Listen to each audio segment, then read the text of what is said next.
ಆತ್ಮೀಯ ಶಿಕ್ಷಣಾರ್ಥಿಗಳೇ, ಸ್ಪರ್ಧಾಕಾಂಕ್ಷಿಗಳೇ, ತಮಗೆಲ್ಲರಿಗೂ ಇಂದಿನ ತರಗತಿಗೆ ಸ್ವಾಗತ. ನಾನು ನಿಮ್ಮೊಡನೆ ಹಂಚಿಕೊಳ್ಳಿರುವಂಥ ವಿಷಯ ವಸ್ತು ಮಾತೃಭಾಷೆ ಕನ್ನಡ. ಇದರಲ್ಲಿ ಮಾತುಗಾರಿಕೆ, ನಾವು ಮಕ್ಕಳ ಕಲಿಕೆಯನ್ನು ಹೇಗೆ ಅಭಿವೃದ್ಧಿಪಡಿಸಬೇಕು ಎಂಬುದರ ಸಂಚಿಕೆ 3 ಈಗ ಒಗ್ಗುವಿಕೆ ಮತ್ತು ತೊದಲುವಿಕೆ ದೋಷಗಳು. ಕೆಲವು ಮಕ್ಕಳು ಸ್ಪಷ್ಟವಾಗಿ ನಿರರ್ಗಳವಾಗಿ ಮಾತನಾಡದೆ ತಡವರಿಸುತ್ತಾ ನಿಲ್ಲಿಸಿ ಉಗ್ಗುತ್ತಾ ಮಾತನಾಡುತ್ತಾರೆ.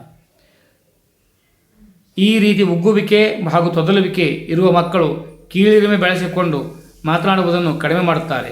ನಿರಂತರವಾಗಿ ಮಾತನಾಡದೆ ನಿಲ್ಲಿಸಿ ಮಾತನಾಡುವುದು, ಒಂದೇ ಪದ ಅಥವಾ ಅಕ್ಷರಗಳನ್ನು ಪುನಃ ಉಚ್ಚರಿಸುವುದು, ಪದಗಳನ್ನು ಬಿಡಿಸಿ ಮಾತನಾಡುವುದು, ಹಿಂಜರಿಕೆ ತೋರುತ್ತಾ ಮಾತನಾಡುವುದು, ಪದ ಅಥವಾ ವಾಕ್ಯಗಳಲ್ಲಿ ಆದಿ ಅಂತ್ಯ ಭಾಗವನ್ನು ನುಂಗುವುದು, ಪದಗಳನ್ನು ಹಲವು ಬಾರಿ ಹಿಮ್ಮರಳಿಸಿ ಮಾತನಾಡುವುದು, ಅಕ್ಷರಗಳು ಹಾಗೂ ಪದಗಳನ್ನು ಅರ್ಥವಿಲ್ಲದಂತೆ ಕೂಡಿಸಿ ಮಾತನಾಡುವುದು, ಅಸ್ಪಷ್ಟವಾಗಿ ಉಚ್ಚಾರ ಮಾಡುತ್ತಾ ಮಾತನಾಡುವುದು.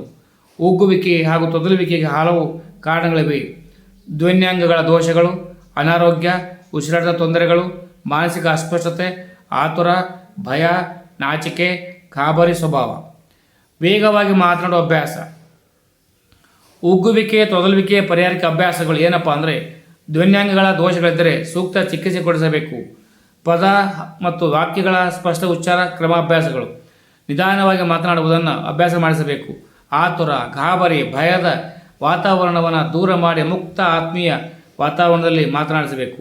ಉಗ್ಗು ಮಾತುಗಳನ್ನು ವ್ಯಂಗ್ಯವಾಗಿ ನೋಡದೆ ಪ್ರೀತಿಯಿಂದ ಅವರನ್ನು ಮಾತನಾಡಿಸಿ ಆತ್ಮವಿಶ್ವಾಸ ಬೆಳೆಸಬೇಕು. ಸಂಭಾಷಣೆ, ಪ್ರಶ್ನೋತ್ತರಗಳಂತಹ ಗುಂಪಿನ ಮಾತುಕತೆಗಳಲ್ಲಿ ಅವಕಾಶ ನೀಡಿ ಪ್ರೋತ್ಸಾಹಿಸಬೇಕು. ನಾಲಿಗೆ ಸುರುಳಿ ಅಭ್ಯಾಸಗಳನ್ನು ಮಾಡಿಸಬೇಕು. ಸಾಮೂಹಿಕ ಗಾಯನ, ಚರ್ಚೆಯಲ್ಲಿ ಪಾಲ್ಗೊಳ್ಳುವ ಅವಕಾಶಗಳನ್ನು ಒದಗಿಸಬೇಕು. ಆರೋಗ್ಯಕರ ಉಸಿರಾಟ ಕ್ರಮ ಅಭ್ಯಾಸ ಮಾಡಿಸಬೇಕು. ಬಾಯಿ, ಹಲ್ಲುಗಳ ಮತ್ತು ನಾಲಿಗೆ ಸ್ವಚ್ಛದ ಬಗ್ಗೆ ತಿಳುವಳಿಕೆ ನೀಡಬೇಕು. ಶಾರೀರಿಕ ದೋಷಗಳು. ಶಾರೀರಿಕ ವಿಕಲಾಂಗತೆ, ಅನಾರೋಗ್ಯ, ದೈಹಿಕ ಬಲಹೀನತೆ, ಇಂದ್ರಿಯಗಳ ಅನಾರೋಗ್ಯ, ನರಗಳ ದೌರ್ಬಲ್ಯ, ರಕ್ತ ಒತ್ತಡ, ನಾಲಿಗೆಯ ಮಂದತೆ, ತುಟಿಗಳಿಗೆ ಆಗುವ ಘಾಸಿ, ಹಲ್ಲುಗಳ ಅವ್ಯವಸ್ಥಿತ ರಚನೆ, ಕಣ್ಣಿನ ತೊಂದರೆ, ಪೋಲಿಯೋ, ನಾಯಿ ಕೆಮ್ಮು, ಪಾರ್ಶ್ವವಾಯು, ಬುದ್ಧಿಮಾಂದ್ಯತೆ ಇತ್ಯಾದಿ ಕಾರಣಗಳಿಂದ ಮಾತಿನಲ್ಲಿ ದೋಷಗಳಾಗುತ್ತವೆ. ಶಾರೀರಿಕ ದೋಷಗಳ ನಿವಾರಣೆಗೆ ಅಭ್ಯಾಸಗಳು.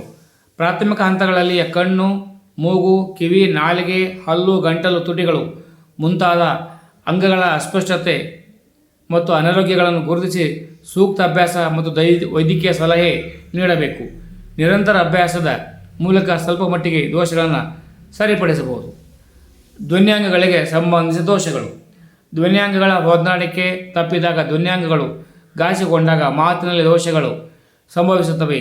ಸೀಳು ತುಟಿಗಳು, ಹಲ್ಲಿನ ರಚನೆಯ ಏರುಪೇರು, ಗಂಟಲಿನ ದೋಷಗಳು, ನಾಲಿಗೆಯ ಮಂದತೆ, ಘೋಷತಂತುಗಳು ತೊಂದರೆ, ಮೂಗಿನ ತೊಂದರೆ, ಶ್ರವಣ ದೋಷ, ಶ್ವಾಸೋಚ್ಛ್ವಾಸದ ತೊಂದರೆಗಳು ಇತ್ಯಾದಿಗಳಿಂದಾಗಿ ಧ್ವನಿಯಲ್ಲಿ ಮತ್ತು ಉಚ್ಚಾರದಲ್ಲಿ ದೋಷಗಳು ಸಂಭವಿಸುತ್ತವೆ.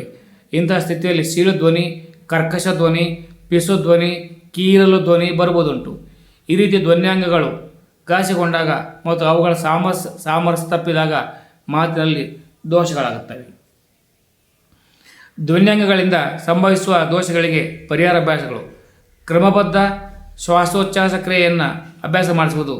ಬಾಯಿ, ಹಲ್ಲು ಮತ್ತು ನಾಲಿಗೆಯನ್ನು ಸ್ವಚ್ಛವಾಗಿಡುವುದು.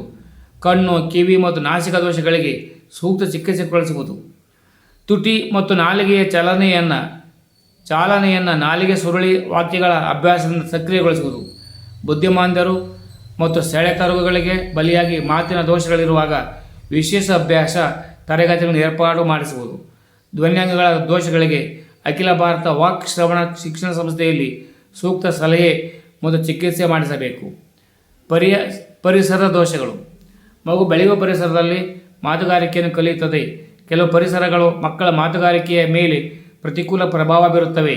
ಬುಡಕಟ್ಟು ಜನರ ಮಾತು, ಮದ್ಯಪಾನ, ತಂಬಾಕು ಸೇವನೆ, ಪರಿಸರ ಮಾಲಿನ್ಯ, ಮಕ್ಕಳ ತಂದೆ ತಾಯಿಯರ ಮತ್ತು ಮನೆಯವರ ಅಸ್ಪಷ್ಟವಾದ ಮಾತುಗಳು. ನಿರ್ಬಂಧಿತ ವಾತಾವರಣ, ಅಪಾಯಕಾರಿ ವಾತಾವರಣಗಳು, ಹವಾಮಾನದ ದೋಷಗಳು.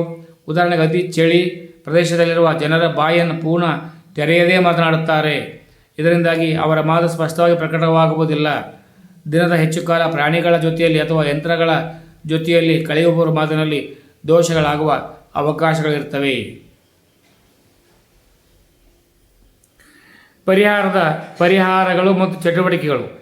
ಮಕ್ಕಳಿಗೆ ಉತ್ತಮ ಪರಿಸರ ಒದಗಿಸಿಕೊಡುವುದು, ಉತ್ತಮ ಮಾತನ್ನು ಕೇಳುವ ಅವಕಾಶವನ್ನು ಕಲ್ಪಿಸುವುದು, ಮಕ್ಕಳನ್ನು ಮದ್ಯಪಾನ ಧೂಮಪಾನಗಳಿಂದ ದೂರ ಇಡುವುದು, ವಿವಿಧ ಸಭೆ ಸಮಾರಂಭಗಳಲ್ಲಿ ಮಕ್ಕಳು ಹಾಜರಾಗಿ ಭಾಷಣ, ಚರ್ಚೆ, ಪ್ರಶ್ನೋತ್ತರಗಳನ್ನು ಕೇಳುವ ಅವಕಾಶ ಒದಗಿಸಬೇಕು. ರೇಡಿಯೋ ದೂರದರ್ಶನದಲ್ಲಿ ಪ್ರಸಾರವಾಗುವ ವಿವಿಧ ಕಾರ್ಯಕ್ರಮಗಳನ್ನು ನೋಡುತ್ತಾ ಕೇಳುವ ಅವಕಾಶಗಳನ್ನು ಕಲ್ಪಿಸಿಕೊಡಬೇಕಾಗಿದೆ. ಧನ್ಯವಾದಗಳು. ಒಂದು ಕಡೆ ಸೇವ್ ಮಾಡಿಟ್ಕೊಳ್ಳಿ, ಉಪಯೋಗಕ್ಕೆ ಬಂದೇ ಬರ್ತದೆ. ಶಿಕ್ಷಕರಾಗ ಬಯಸುವವರು ಸ್ಪಷ್ಟ ಉಚ್ಚಾರ, ಕಂಠಧ್ವನಿ, ಮಧುರ ಧ್ವನಿ ಹೀಗೆಲ್ಲ ಇದ್ದರೆ ಮಾತ್ರ ಮಕ್ಕಳ ಹೃದಯವನ್ನು ಗೆಲ್ಲಬಹುದು. ತಾವು ಹೇಳೋ ವಿಷಯಗಳು ಮಕ್ಕಳಿಗೆ ಸ್ಪಷ್ಟವಾಗ್ತದೆ. ತಾವು ಹೇಳಿಕೆ ಅಂಜಿಕೆ ಮಾಡಿಕೊಂಡು ಏನೇನೋ ಮಾತಾಡ್ತಾ ಹೋದರೆ ಆ ಮಕ್ಕಳು ನಿಮ್ಮ ಪಾಠಗಳನ್ನು ಕೇಳುವುದೂ ಇಲ್ಲ. ಎಲ್ಲರಿಗೂ ಶುಭವಾಗಲಿ. ಜೈ ಹಿಂದ್, ಜೈ ಕರ್ನಾಟಕ, ಜೈ ಭಾರತ ಮಾತೆ. ಸರ್ವೇ ಜನೋ ಸುಖಿನೋ ಭವಂತು.